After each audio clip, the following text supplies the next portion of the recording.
Conversation is Musalia Mwenesi, who has quite an elaborate title of Performance, Image and Career Consultant. That's Welcome right. to the show. Thank you, Trix. Okay, so first of all, let's just tell the people who are viewing from at home, what is the difference between a job and a career? At a very simple level, I believe that a job is something that you do, it's a task that you do for exchange of value, whether it's money, whether it's opportunity, whether it's access. And a career is more of a path or a journey or a destination. Right. So you could do a series of jobs on your career, or you could do one job in your career, but a career has an end in mind. It has a destination. So what would influence each? So a job is something that you do as a matter of necessity. To pay your rent. I need to pay rent, I need to eat, I need to get this opportunity, I need to get this, to grow my position from an intern to somewhere else. Right. So I'll take a job.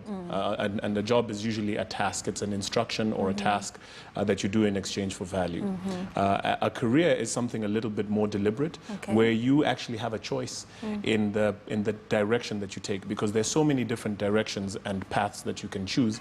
But a career is one where you decide, this is what I think I should be doing based on my skill set, based on my strengths, based on my talents, also based on my weaknesses, because a lot of people don't think about what they're not good at.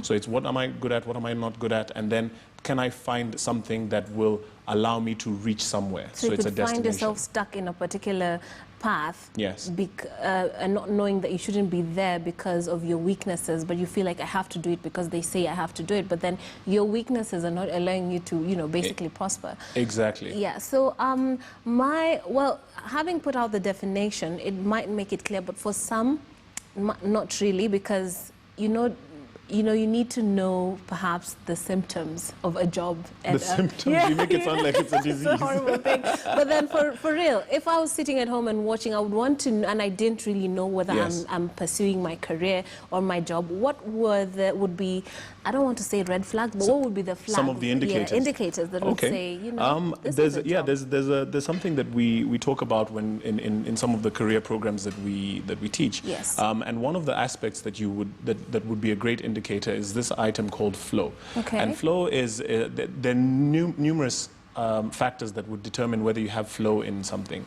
And I've heard the word passion being used, I've heard the word love being used, but generally it's instances where you're doing something, whether it's a job or a task or a series of jobs and tasks, and number one, you don't feel like time is a factor. Yes. You can keep doing it without, have you ever been You don't check your watch. You don't check your watch. By the time you look up, you're like, my goodness, like, I haven't eaten lunch, I haven't done anything, because you're so involved, you're so engrossed. There's a deep interest. The Mondays are not painful. The Mondays, they say, good God, it's Monday, or good God, it's Monday.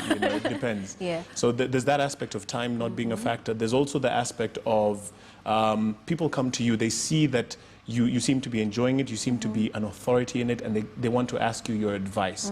They keep coming to you for, tricks. I like the way you dress. I like you seem to have a sense of style. Can you help me figure out my own sense of style? So as soon as you see that people are gravitating towards you because of something that you have, figured out. Yeah, there's this your thing. It's your thing. Yeah, and I think the last aspect is anything that you do, and if money was not a factor, if money was not a factor, you would do this for the rest of your life. That should be an indicator of what about your being in hustle mode as opposed to just doing the bare minimum? I'd imagine that would be a symptom, or rather an indicator. So yeah, the typical hustle mode that we describe here in Kenya of just doing job after job after job. You're not concerned about what job it is. And in fact, just yesterday, someone was talking to me, and they were saying, I'll do anything. That's very dangerous. I know, I'll just do anything. And we've come to a point of desperation where we don't think in terms of who we are as a human resource. We think of ourselves as just human beings trying to get by. But when you start to think of yourself as a resource, as someone of value, then you start to question, am I in the right place? Am I in the right environment? Am I doing the things that are helping me grow and fulfill my potential? Because we all have potential. But then this thing of jumping from job to job does not allow you to fulfill that potential. Or thrive. But then, Mwenesi, we cannot avoid or ignore the need that is to pay rent, to buy food. So how would one, if they want to, shift from that mentality of I will just get whatever job and I will do anything, just give me a job, anything, to having a structured path that would lead them to that eventuality that you're saying it has to have like a certain picture that you're going for? Money is necessary for living in this day and age. You have to have a form of values that you can use to pay your bills, to do what you need to do to survive and eventually thrive. So you can get in any kind of job. If you're in that situation where you're truly desperate and you need to just do something so that you can earn a living, go ahead and do that. But for me, the first step in getting ahead in your career is to acknowledge yourself, self-awareness. Self-awareness is the foundation and the platform for everything, whether it's emotional intelligence, whether it's career growth, but knowing who you are, looking deep within yourself and saying, okay, what kind of a person am I? What can I tolerate, what can't I tolerate? Because you can be put in jobs that you are absolutely against your personality, against whatever, but because you need that job so badly, you push through it and you do it, but you're not going to do a very good job compared to the one who is doing it with joy and because it's who they are, you know? So once you acknowledge yourself, you need to now find, the second step is to say, okay, you know what, I need to pay these bills, but in this job that I'm doing, there might be 3 or 4 different things that I can say, out of these 3 or 4 different things, there's one thing that I actually like, you know, out of everything. So if you have what you call a job description or a, key performance indicator, or whatever it is that you're being measured against on the job, you can look at certain aspects of that job and say, in this aspect, I want to concentrate on this and give your best in that, because you can only give your best in something that you truly value and that you enjoy. And then the third aspect is to try and incorporate aspects of yourself, because for example, I have to keep using the aspect of fashion and style because that's your thing. As part of I became an image consultant because in the many jobs that I was in the positions that I've held, I was always keen on how do I look, how do I present myself, how do other people look, how do they present themselves. So it didn't matter whether I was a manager, whether I was customer service, whether I was sales. So was this intentional, or this was just part of the fabric that makes you you? Yeah, it's very intentional, and that you have to be so deliberate. That starts with self-awareness. Being deliberate is now that aspect of saying, okay, you know what, let me bring things, what we typically call hobbies or interests. Let me bring that into my work. So because I had an interest in fashion and how people dress, I started now on the job just paying attention to that, paying attention to myself, doing certain things that would enhance how I present myself, and then people started paying attention and they came to me. Remember I said about asking for advice? They would ask me for advice, and then it grew and it grew and it grew, and I thought, hang on, there's something here. And I started now to specialize and research and gain an understanding. So you're not, the idea that you are fixed towards the job, the tasks that you're being paid money for, for me, it's a fallacy. A career is where you truly pursue and grow who you are based on your interests, on your strengths, and acknowledging and growing those strengths. And obviously you didn't take a course in design and what have you. This is just... And you see, all of that can come. I mean, you see, later on, talent, a talent is there, a gift is there, but technical skills can be acquired. You can acquire any technical skill, you can go get any certification, and that's why it really frustrates me when I see, excellent, brilliant people saying, let me add another degree, let me add this other certificate. I'm not saying don't get an education. Education is really the bedrock to kill ignorance and grow yourself. But if you're just doing it for the sake of getting a certificate and a degree, that is wrong. It's a technical skill that you acquire to support that which you already want to do. So if you're just doing an MBA just for the sake of doing it, but you're not really going to use it to better the skill or the gift that you already have, then there's a problem. But that then would indicate that there is a disconnect between what we are taught in schools and that moment where you're trying to find a job or trying to pursue a career and what people actually do out here, because it's no secret that people have lost their jobs. Over the past few months, a lot of companies have laid people off, while at the same time there were a lot of young people who did not even have jobs to start with. So how would realizing the difference between pursuing a job or looking for a job and having a career path actually better this situation for the country as a whole? You're absolutely right. And in fact, the education system as we know it right now, everything has evolved. Everything has changed. Medicine, you name it, across the board. Technology has changed. But our education system is still the Industrial Revolution style get an instruction to go to the assembly line. Yeah. You know, you're supposed to sit quietly, absorb this information, and then go and regurgitate it or use it somewhere else. I mean, those days are over, long gone. And the irony is, employers are saying that there are not enough good people for all the jobs that are available, and the potential workers are saying that there's not enough jobs for myself. And the disconnect, you're absolutely right, is because we are depending on school to be the breakthrough. I go to school, therefore I get a job. That was maybe our parents' time, maybe in like the 60s, 70s. That's when you would come out of school and there would be jobs waiting for you. And they would actually find a job for you. And they would actually find a job for you. Nowadays, you have to because there's a technological advance called the internet that has completely shifted the balance. Now information is readily accessible. The days where education was a means of getting information and knowledge that you could use to your benefit and exchange that knowledge for money, those days are gone, because now people are looking for authenticity. They're looking for, what are you actually bringing to the table? What value are you bringing to the table? That's what people are looking for. That's what employers are looking for. That's what customers are looking for, clients.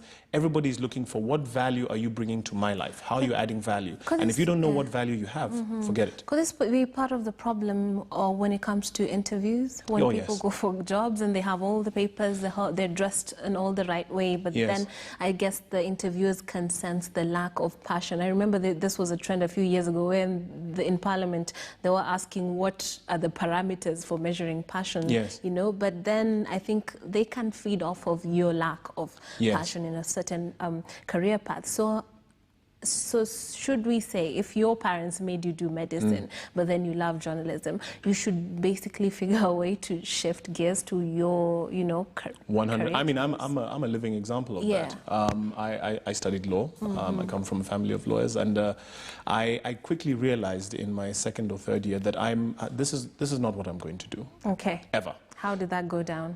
Not well. I mean, African of course. I mean, but you see, at the end of the day, because I knew what I was good at, I knew that at that time, business development, convincing people, talking to people, engaging people, I really enjoyed that. There was value in that, and people were recognizing that value enough to pay me. And because I was getting paid for that, and getting paid quite well compared to my peers, you can't argue with that. You can't argue with the fact that someone is actually able to pay their bills, have rent, and they're doing what they enjoy. So I made peace with that, and even now in the different jobs.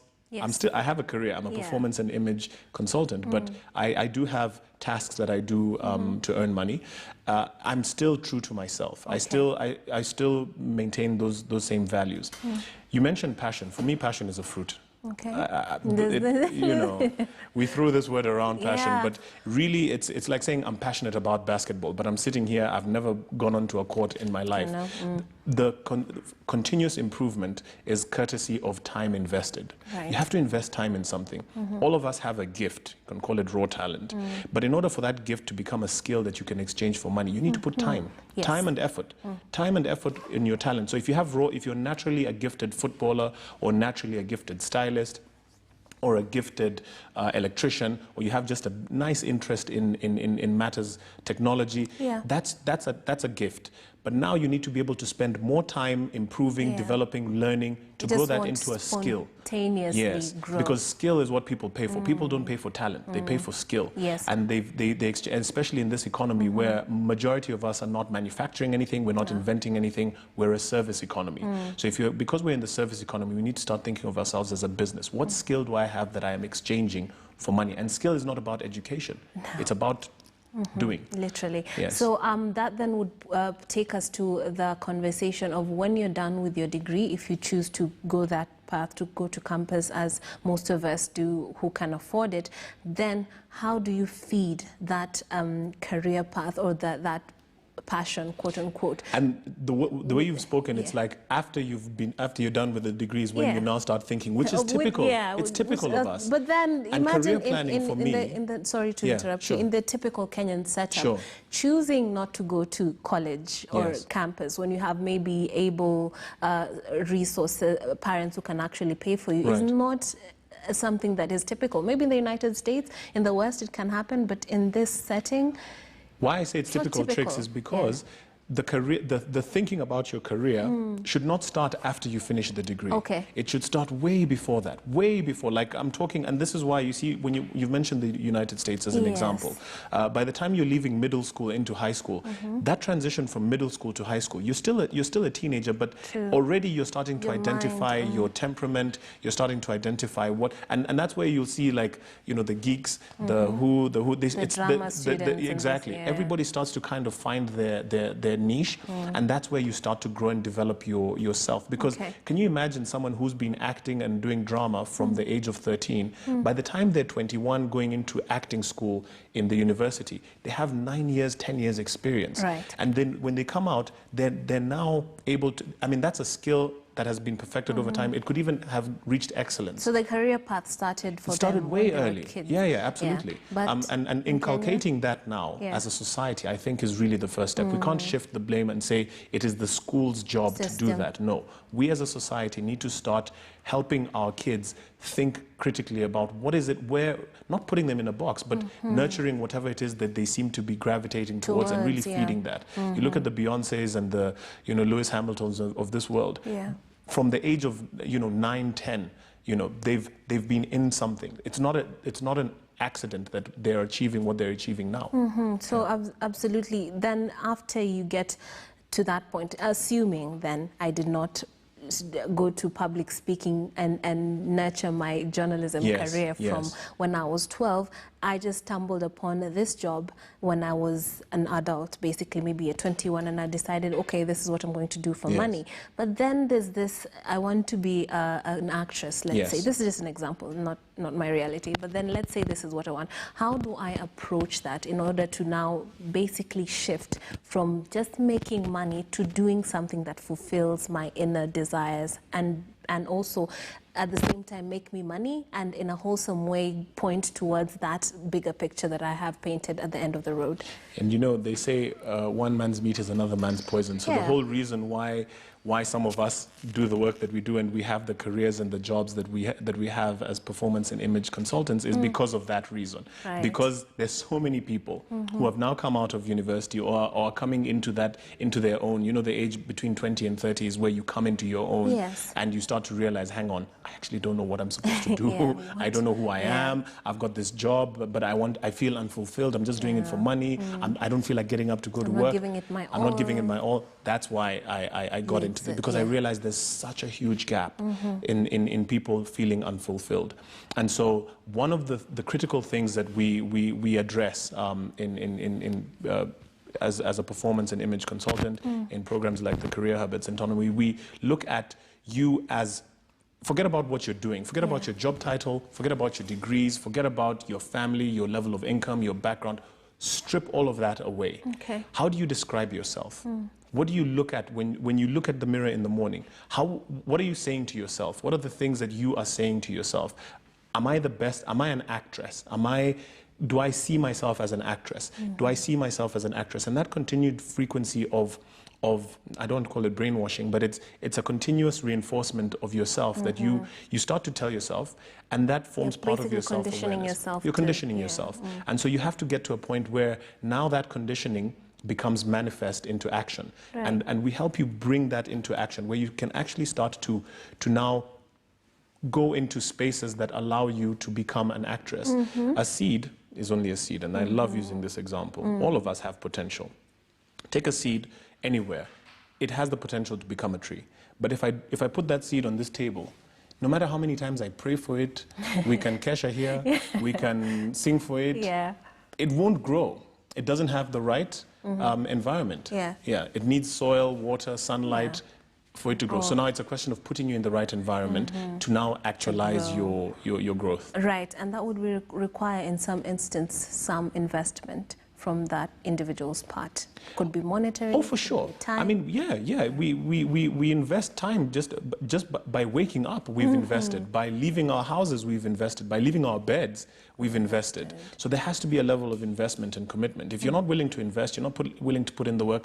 This instant gratification that we live in, this society that you can press a button, it works. It really confuses people and makes people think that that's how life should work. And that's where you find a lot of youth, unfortunately, going into scenarios where they want quick fixes, quick money. I'll do betting. I'll deal drugs. I'll do immediate fame. Yeah, just quick. And they don't realize that you actually have to put in time. Time is the biggest investment. Not even the money. Yeah. It's the time, the frequency of. So if you, let's say you're now 30 years old and you're working as a bank teller and you realize actually I'm an actress. Yeah. Actually, in my heart of hearts, when I think about my life, I'm an actress. I belong on a stage somewhere. Yes. You know where you can start acting? There in that bank. You can actually start to now, do a few skits, whatever it is, or whether it's there, if you obviously, if company policy does not allow you to behave in a certain way at work, find your friends, your family, other people where you can start to develop, and then graduate from that and go to a couple of auditions. Start putting yourself in those environments that will fulfill that.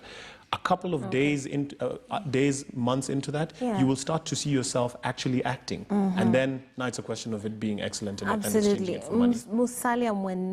Mwenesi Musalia is a performance image and a career consultant. He'll be continuing with us on the other side of the break. So let's take a short break and come back. You do not want to miss this valuable conversation on jobs versus careers.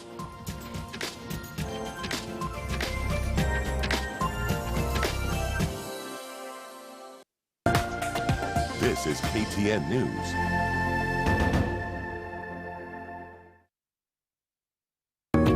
Umewahi kujiuliza kuhusiana na wanahabari, wasanii, wanasiasa na vile wanamichezo ambao ulipenda kuwatazama na vile kuwasikiza, ambapo sasa waoni wala kuwasikia tena? Basi jukwaa hili litakupa fursa ya kipekee ya kuweza kujua wako wapi.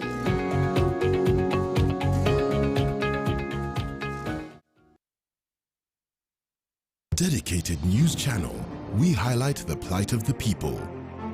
We go undercover, chasing our leads to bring you informative and authoritative stories anchored on truth and facts. When it comes to the tough questions, we have everything in its rightful place, putting those in power in check.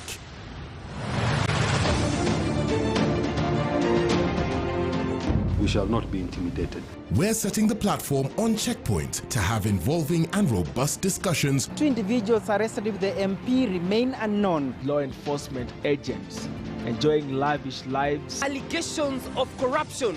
Even as they hunt for tax evaders. This is a warning to every Kenyan. Every month, Kenyans have to live in fear. It is the only way to achieve our goals, so someone has to report the truth to power.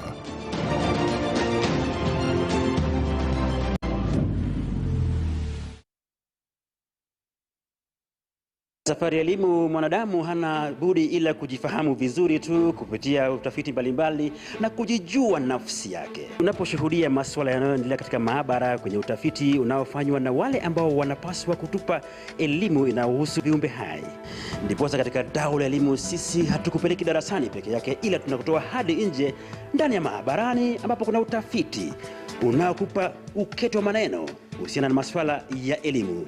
Katika dau la elimu kila Jumapili, KTN News saa 11 hadi saa 12.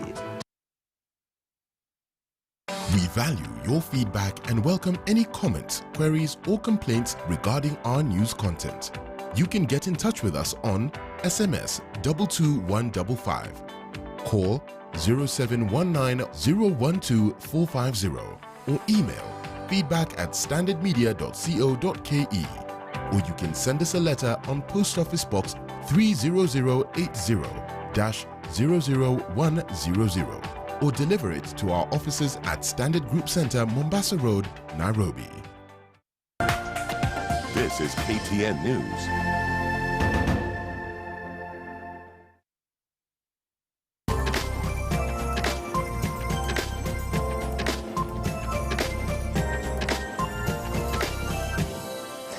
Welcome back. This is Your Money on Morning Express. We're talking about careers versus jobs. And the question we asked you today on the internet, or rather on social media, Facebook, Twitter, whatever, is are you in a job or a career, and do you know the difference? That's a conversation I'm having this morning with Mwenesi Musalia, who is a performance image and career consultant.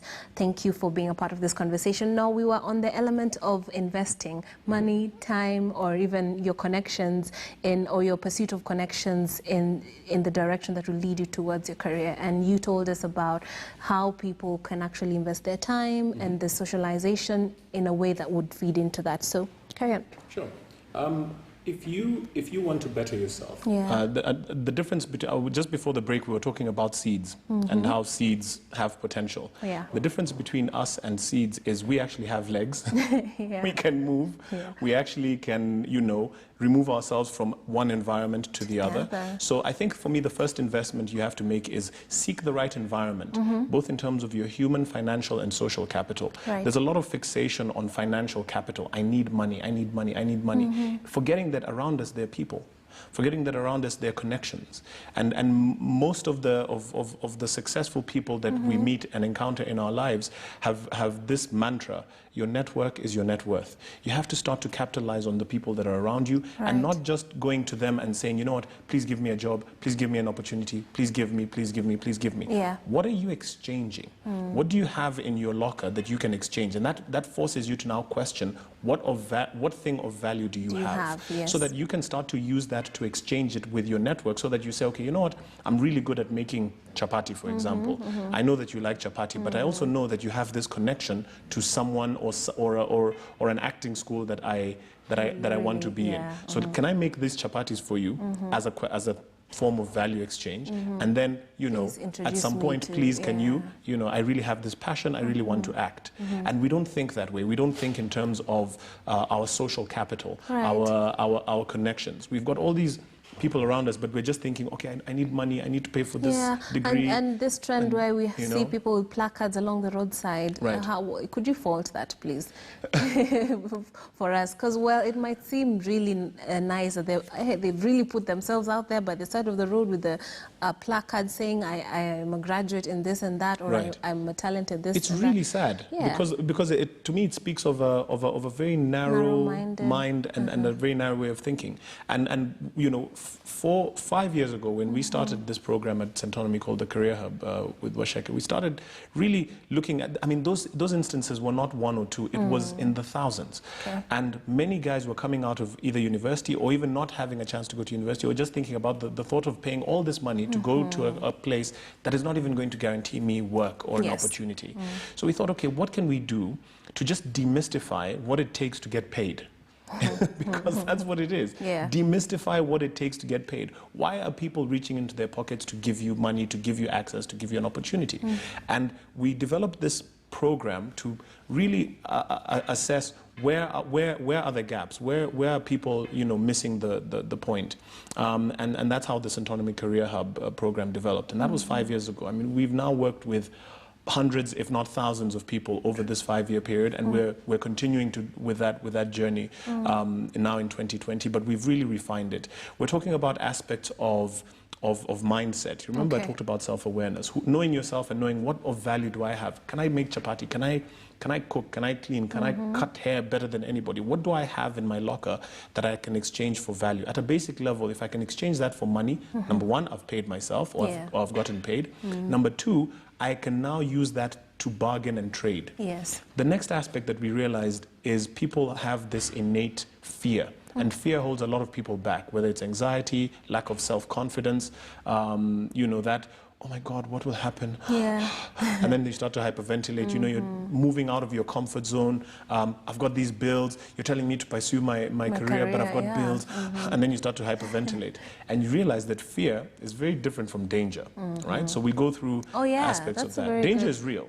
But fear, and I talk about the 6... Fear is meant to protect you. Your mind is trying to protect you. It's a signal. But that does not automatically mean that there's an actual danger, or that you wouldn't survive the risk. No, so what you're supposed to do is to learn how to read the signals and know, okay, this is danger, this is all in my mind. For sure. So we go through that with you also in the Career Hub. The third aspect is, you know, unless you're seen or heard, you don't exist. I could be doing fantastic work in some corner somewhere, but if no one knows about it, what then? I mean, products, companies, corporates spend hundreds of millions of billions of dollars globally to make themselves seen and heard. Think Coca-Cola, Pepsi, and what have you. You know, so why are we any different? We have something that we need to exchange. We need to put it out there.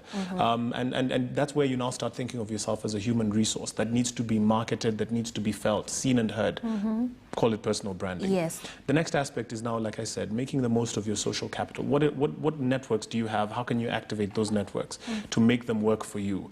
How do you communicate is the next one. Because a lot of people are brilliant, technically brilliant, but because they don't speak well, they don't articulate themselves well, they don't dress for the occasion, they don't say the appropriate things, they miss certain cues, they're not in touch with their audience when they're going for an interview or presenting themselves for a job or in front of a customer. They just lose out simply because of how they express themselves.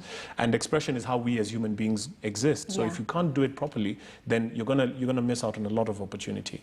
Then by this time, we realize that people are starting to become leaders because once you've gone through that aspect of Career Hub, you now start to think like a leader. So it's now, how do you now develop certain technical tools of being a leader? Empathy, emotional intelligence, styles of leadership, being able to harness and mobilize your team effectively. So there's so much that goes into it. And then obviously career planning, because failing to plan is planning to fail. For sure. And you know, when I mention all of these things, I wish that these aspects were taught in school, in our traditional school, but they're not, because school is not designed to make you an item of value, to make you valuable. It's designed for you to do tasks. And you become a task rabbit. And we're shifting the conversation away from that at Autonomy Career Hub to make you think, can I be more, where can I add value and where can I grow and fulfill my potential? And that's 7 weeks. It's not 2 years, it's not a PhD, it's not whatever. It's 7 weeks. It's I mean, when you think about it, a semester in any of our universities will set you back, you know, maybe 50 to 100,000 shillings.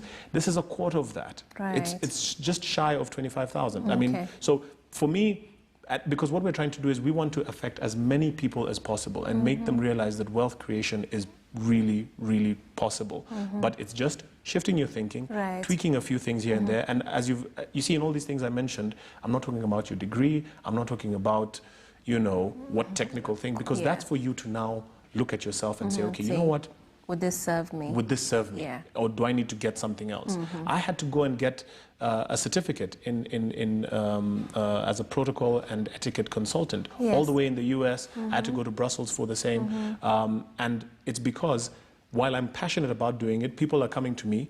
I realize that I can charge more, do more, and access more opportunity if I have this thing. A sense of credibility, because you cannot dictate how people view things in the world, in the market. Absolutely. That's part of your branding. Personal branding is also about the effect that you have on others. So, you know, I might be the most gifted etiquette consultant, but if I don't have this thing behind me, the perception will be that, okay, could be the thing that stands between you being referred to as a con man and an actual professional. So someone actually interviewed me and asked me, Mwenesi, because I have a master's degree in law. They asked me, why did you do your master's in law if you knew you're never going to practice from the beginning? And I said, well, number one, I really need to look smart and sound smart. And honestly, it did make me look and sound smart. But more importantly, I always had an idea in mind that I was going to be in leadership. And because leadership requires you to have this perception that you know what you're talking about. I said, I'm doing this not for now, but for my future. And you know, as we know now, if you want to get into any public office or you want to have any standing, at a minimum, you need to have a master's degree. So I was very clear in my mind why I was doing this. Obviously, I picked up some things that might be useful, but you know, I've picked up things yesterday that I could use on the internet. You know, what I studied, 10, 12 years ago in my master's degree, you know, I now have to refresh and pick up. So education is all over. You talked about the pricing, because a lot of that fear, if we want to dispel it right now, we could dispel the fear of how expensive it could be. Sure. So if one wanted to take your 7-week class, how much did you say it would cost? It's 25,000. And the good thing is Centonomy have provided this. I mean, right at the beginning when we started out, because we were still, you know, testing the waters, we were like, okay, you have to pay everything up front. But now, you know, you can pay it as you go. You can literally pay in installments. So if you get to some point and you're like, nah, this is not for me. This is not for me. Well, that's fine. And we've had that. We've had situations where, you know, senior people in top management will come and they say, you know what, Mwenesi, I just want this aspect. I just want personal branding because I'm trying to get into this position. And that's fine. And for me, that's where I now work independently and I provide those services as well. Okay. But for Centonomy, it's really a holistic view for someone who really wants to just get out of a rut. Maybe you're stuck in a rut. Maybe you're you don't know which way to turn, or you've been working in this dead-end job and you just want to pull your hair out and you're done. You know, so it's for that person who is really looking to fulfill their potential, number one, or is stuck and wants to take it to the next level. Absolutely. And last but not least, obviously, you've talked about the 25K. If I can't, basically, maybe that job that I'm doing does not make it that I can only afford to live, basically. Sure. So what other resources are out here that you can take advantage of? Find some bundles. Get some bundles, enter the internet. I mean, you know, right now information is not the preserve of the elite. Nope. It is freely accessible to everybody. And so whatever you want to become, first start with yourself, you know, believe that you have a thing. Have a goal, because people who are just meandering without where they want to go, and this is where you do it back, most people are doing it back to front. Yes. I get all these technical skills, I learn all these things, but then I don't know where I'm going. Okay, I've got this car, I've got this. Where am I going? Am I going to Mombasa? Am I going to Uganda? So have an end in mind. Have a target that you're aiming for. And then now start to pick up the necessary skills. Okay, to go to Mombasa, I need a ticket. I need this, or I need a car, I need petrol, I need this. Start to pick up the technical skills once you know where you want to go. All right. And I encourage anybody who feels like that's too expensive, start from within. Think about where you want to go 10 years, 20 years from now. Right. Observe that, see it, visualize it. You know, we talk about vision boards and all these things. Actually see for yourself. So when I knew that I knew my plan for the age of 45 when I was in my 3rd year of university. I had an idea of what my 45-year-old self would be doing, would look like. Yeah, I'm a couple of years from that now, but we're firmly on track, on course. Yes. Yeah. Thank you very much, Musalia Mwenesi, who is an image and performance and career consultant.